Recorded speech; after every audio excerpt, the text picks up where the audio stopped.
This is Chicago's Morning Answer with Dan Proft and Amy Jacobson on AM 560. The Answer.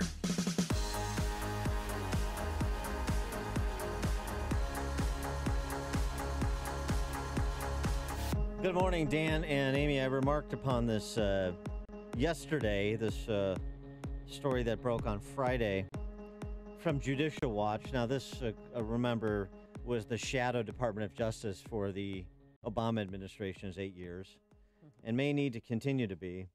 Through FOIA, Judicial Watch released emails they obtained from the IRS, including in those emails, John McCain's former staff director and chief counsel on the Senate Homeland Security Permanent Subcommittee, his name is Henry Kerner, was a collaborator with Lois Lerner, Kerner and Lerner.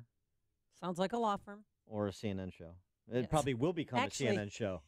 Don't give them any ideas. Kerner was part of the cabal there at IRS to illegally target conservative groups seeking nonprofit status for their religious and or political beliefs. In an April 30th, 2013 meeting between Kerner, Lerner, and other IRS officials,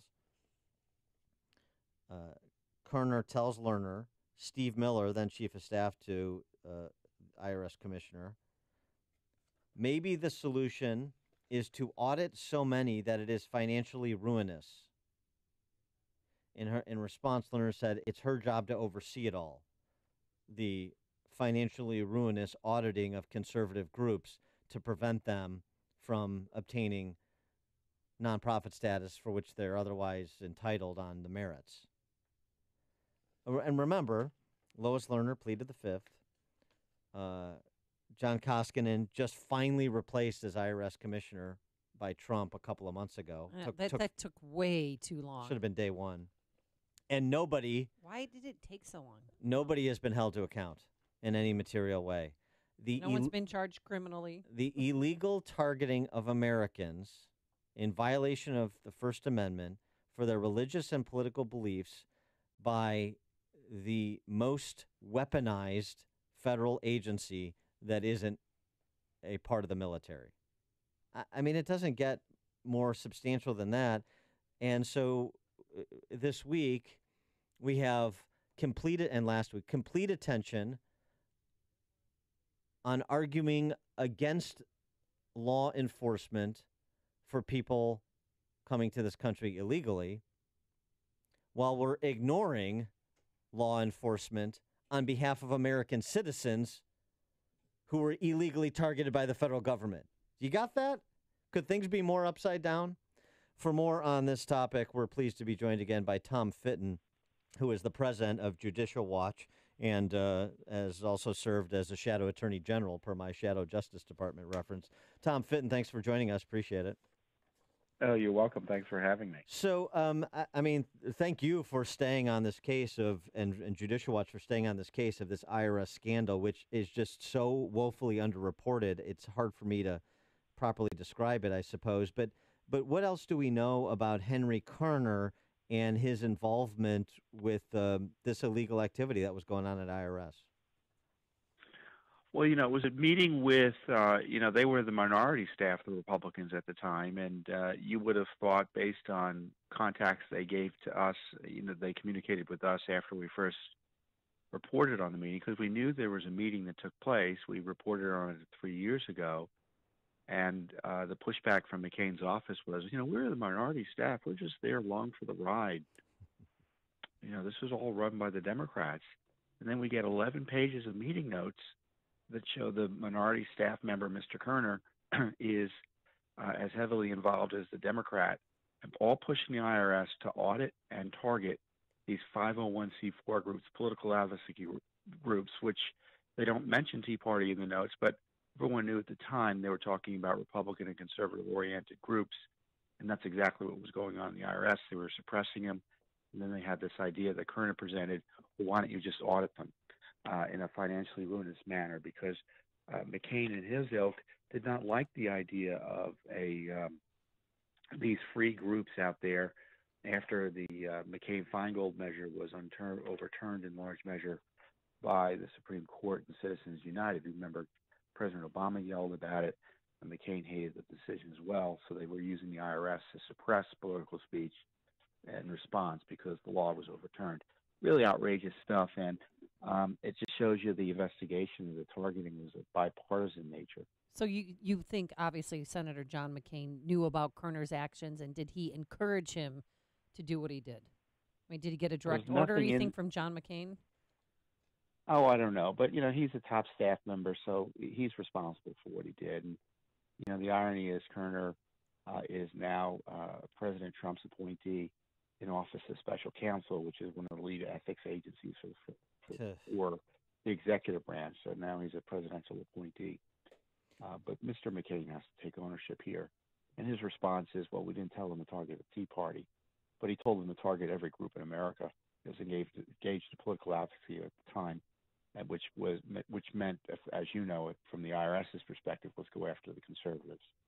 And you make the note that McCain just issued a statement after that 2013 meeting that Judicial Watch reported on, that the reports claiming his office was involved is just false. It just gives like the blanket denial, but he doesn't address the specifics, which is usually a tell. Yeah, exactly. And I guess that was the response again this year after this release, that that story's already been debunked. I've been debunked. I love it when they use the word debunked. Usually it's the exact opposite. He wasn't involved in Tea Party targeting and criticized it, which is true. But the fact is his top person was encouraging Lois Lerner to engage in illegal activity. And where is Lois Lerner these days, enjoying her retirement? And her pension. I don't know. I would presume so. You make the note in here that, and obviously per this revelation on Friday, that you're not done with the IRS scandal, even if the political class and the D.C. press corps is.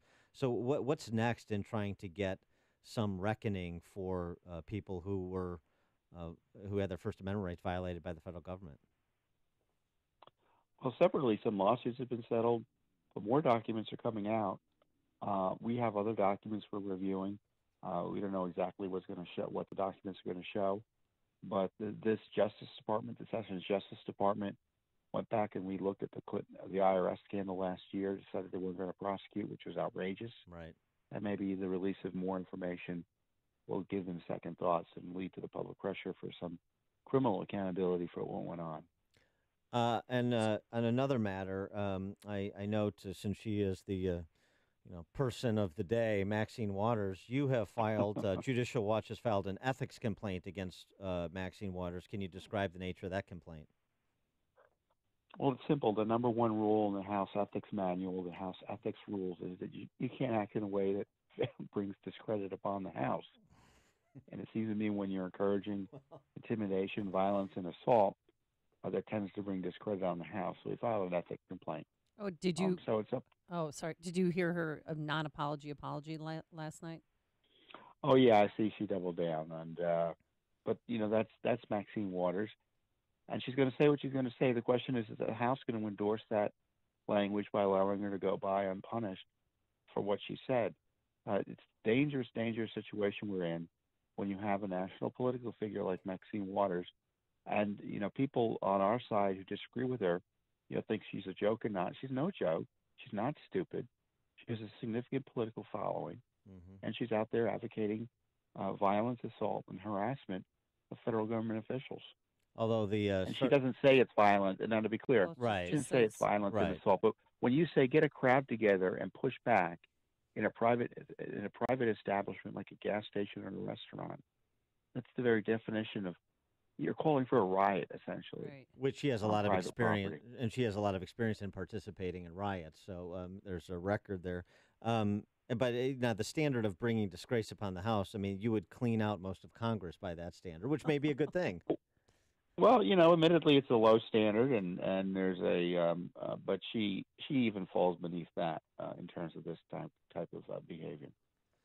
Just because this is what you guys do, I just wanted to get your reaction to another story that got subordinated to all the immigration stuff last week. And this was a week ago Friday, Devin Nunes, Trey Gowdy, Speaker Ryan, meet with Christopher Wray, Rod Rosenstein, say, produce the documents that we have subpoenaed, or there's going to be hell to pay, how much ever hell we can bring through the House, sort of Nunes implying perhaps they'd move to impeach Rosenstein, for example. Well, that the week came and went, and nothing happened, as is often the case. And then the Justice Department, Washington Examiner reporting, responded to Nunes and his latest deadline of last week, Friday, just telling him that Justice had already produced the documents and answers he had been inquiring about. Well, then why did they have the meeting a week ago Friday if they've already gotten everything that they wanted? So just because this is your business and you guys are better at it than anybody, how do you interpret and assess this dance going on between the House Republican caucus and the names I mentioned and Justice? It will go on until the end of the Trump presidency and beyond it, unless the president directly intervenes. Justice Department and the FBI are not going to voluntarily give up these documents, which are the Spygate documents, essentially. Mm-hmm. What was behind the spying on Donald Trump? And I'm convinced they're not going to do it because Robert Mueller is the inheritor of that investigation, and it will further undermine and destroy his investigation. So you got the deep state protecting it. They're not going to do it voluntarily, and they're going to play a shell game, do the modified limited hangout approach. We may get more information, but we're not going to get all the information necessary to make decisions, and the American people hold these government officials to account what went on during the Obama administration and continued during the Trump administration by the deep state in terms of spying and targeting President Trump. The president needs to step in. All right. He is Tom Fitton, the president of Judicial Watch, judicialwatch.org. Their motto, because no one is above the law, and they act in furtherance of that principle. Tom, thanks so much for joining us again. Appreciate it. You're welcome. Thank you, guys. And he joined us on our turnkey.pro answer line.